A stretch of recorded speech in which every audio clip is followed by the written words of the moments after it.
Hello everyone, welcome back to the channel Kanu sir, and I'm your teacher Pawan Kanu, and I'm back with a new topic of grade 10. It is first topic, first chapter from grade 10 science, and the topic is force. So let us understand what is force.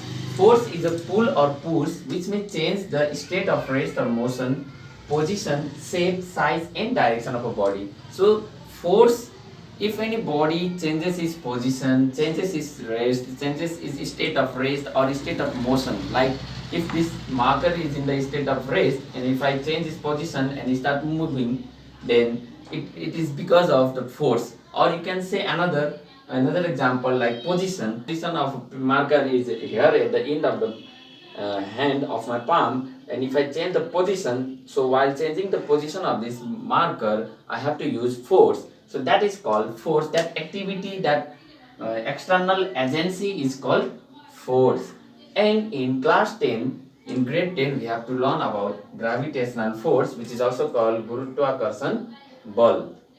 So what is gravitational force? It is the mutual force of attraction between any two heavenly or universal objects. So in the universe, there are many different objects around us. And any two of the objects, if they attract each other, then that type of attraction force is called gravitational force. For example, we can say the earth is attracting the moon and moon is also attracting the earth. Then that type of force between them is called gravitational force. For that, you can take example here, existence of solar system due to gravitational force between sun and planets. It means the sun is attracting all the planets towards its center. Similarly, planets are also attracting the sun towards them. And there is a force between them, that force is called gravitational force. Similarly, there is another example, is that occurrence of sea tides due to gravitational force. So here on the earth, if there is a huge amount of water, either we consider it as a sea or we consider it as an ocean. So you can take an example, either sea or ocean.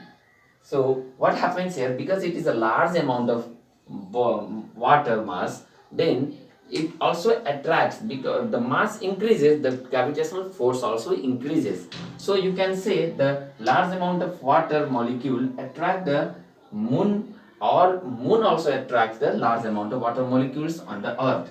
So here one conclusion we can say that gravitational force is more in the liquids than in the solids. So gravitational force attracts more liquid molecules faster than that of the molecules of solid. And the next example you can take here is that satellites are orbiting around the planet due to their gravitational force. It means the gravitational force of the earth is little bit more than that of the moon. It means, and in short we can say the moon is being pulled by the earth, so it revolves around the earth. There are two reasons of revolving of the satellites, that is centripetal force as well as the centrifugal force. So whenever anything is rotating around the earth, then it acquires the centripetal force that pulls an object towards the center of the earth, and another is centrifugal force that tries to go away from the earth. And as a result of gravitational force, the satellites orbit around the planets. So this was for this video. Then there will be some other topics explained in the next part, in the next video. Till then, keep practicing, keep learning. Bye.